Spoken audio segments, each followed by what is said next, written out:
Hello दोस्तों, कैसे हैं आप लोग। एक बार वापस से आपका स्वागत है मेरे चैनल में। और आज हम बात करेंगे केमिस्ट्री के एक नए टॉपिक अर्थात मिश्र धातु के बारे में। मिश्र धातु की बात करें तो अंग्रेजी में मिश्र धातु क्या बोलते हैं? एलॉय। मिश्र धातु को क्या कहा जाता है? एलॉय। तो मिश्र धातु की यदि परिभाषा पूछी जाए परीक्षा में तो आपको कौन सी परिभाषा लिखनी है कि दो या दो से अधिक जब धातुएं या फिर कोई एक धातु हो और अधातु हो, जब ये किसी समांगी मिश्रण में जुड़ती है। किसमें जुड़ती है? समांगी मिश्रण में जुड़ती है, तो इसे हम क्या कहते हैं? मिश्र धातु कहते हैं। या एक निश्चित अनुपात में जुड़ती है तो इसे हम क्या कहते हैं? मिश्र धातु कहा जाता है। कि जैसे वर्तमान में हमारे जो दैनिक जीवन है, दैनिक जीवन में कौन कौन सी मिश्र धातुएं काम में आती है। जैसे पहली मिश्र धातु की बात करें तो कांसा। कांसे की थालियाँ बनती है, कांसे के थाड़ बनते हैं, कांसे की बहुत सारी चीज़ें बनती है। बल्कि कांस्य युगीन तो एक सभ्यता तक रही है। कांस्य युगीन तो क्या है? एक सभ्यता तक रही है। जबकि कांसा किसके मिलके बनता है? कांसा तांबा और टिन से मिलके बनता है। तांबे कांसे का उपयोग किस में किया जाता है? घंटियाँ बनाने में। किस में किया जाता है? घंटी बनाने में किया जाता है। कांसे के बर्तन भी बनते हैं। फिर बात कहते हैं पीतल। पीतल के लिए कहा जाता है हर पीली चीज़ सोना नहीं होती। हर पीली चीज़ सोना नहीं होती और पीतल भी हो सकता है। क्या हो सकता है? पीतल भी हो सकता है। तो पीतल किससे मिलके बना होता है? तांबा और जिंक से। किससे मिलके बना होता है? तांबा और जिंक से मिलके बनता है क्या? पीतल। फिर अगली हमारी मिश्र धातु आती है गन मेटल। क्या आती है? Gun metal. अर्थात यदि आपने पुरानी मूवियाँ देखी होगी तो उनमें जो कई बार हीरो होता था या विलन होता था, वो अपने गले में एक बंदूक की गोली में छेद करके उसका ताबीज़ बना के रखता था। तो आपने देखी होगी। तो वो गोली का आगे का सिरा किसके मिल के बना होता है?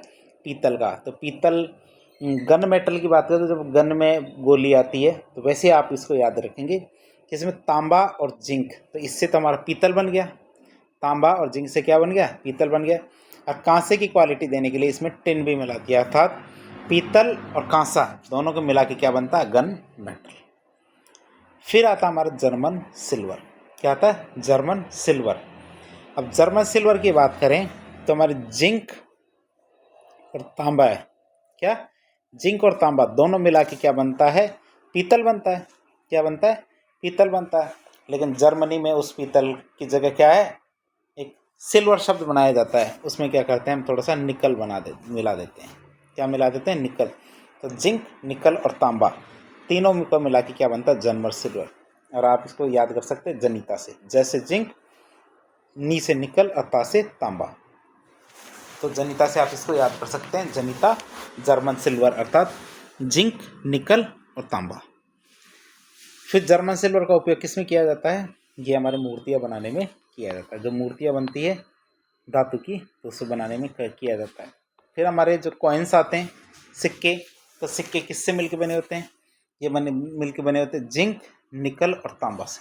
किससे मिलके बने होते हैं? जिंक, निकल और तांबा से मिलके बने होते हैं जो हमारे सिक्के हैं। तो मुद्रा धातु की बात करें तो किससे मिलके बने होते हैं? जिंक, निकल और तांबा से।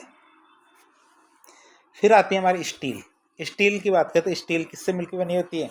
स्टील में हम क्या है? लोहा लेते हैं और लोहे में क्या करते हैं? कार्बन मिला देते हैं। क्या करते हैं? कार्बन मिला देते हैं। कार्बन में कितना? 2 से 2.5%।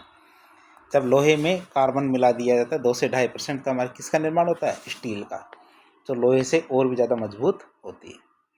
तो स्टील अलग होती है, एक स्टेनलेस स्टील अलग होती है। ध्यान रखना, जब स्टील में हम निकल, क्रोमियम और मोलिब्डेनम, क्या क्या? निकल, क्रोमियम और मोलिब्डेनम मिला देते हैं तो उसकी क्या बनती है? स्टेनलेस स्टील बनती है। क्या बनती है? स्टेनलेस स्टील बनती है। फिर कई बार परीक्षा में पूछा जाता है कि फ्यूज तार किससे मिलकर बना होता है? फ्यूज तार शीशे और टिन। किससे मिलकर बना होता है? शीशा और टिन से मिलकर बना होता है हमारा फ्यूज तार। जैसे सीटी से याद कर सकते हो कि जैसे मान लो कि जब आपके घर की लाइट तेज आती है तो हमारा फ्यूज तार क्या करता है? जो उच्च जो जो लाइट आती है, बहुत उच्च आवृत्ति की जो विद्युत आती है, उससे हमारे जो उपकरण होते हैं उनको ख़राब होने से बचाती है। तो हमारे घर में क्या बच जाती है? सीटी बच जाती है।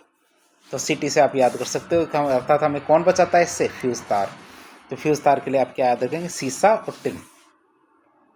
फिर आते हैं सोल्डर धातु। सोल्डर धातु आपने देखी होंगे, जो वेल्डिंग की जो दुकानें होती है उसके अंदर जो वेल्डिंग करने वाला होता है, तो उसके पास क्या होती है, सोल्डरिंग मशीन होती है। तो उसके पास क्या होती है, बीच में आपने देखा हो तो वो सोल्डरिंग करने के लिए जिस धातु का उपयोग करता है उसे सोल्डर धातु कहेंगे। और वो किससे मिलकर बने होता है, शीशा और टिन से। किससे मिलकर बना होता है, शीशा और टिन से।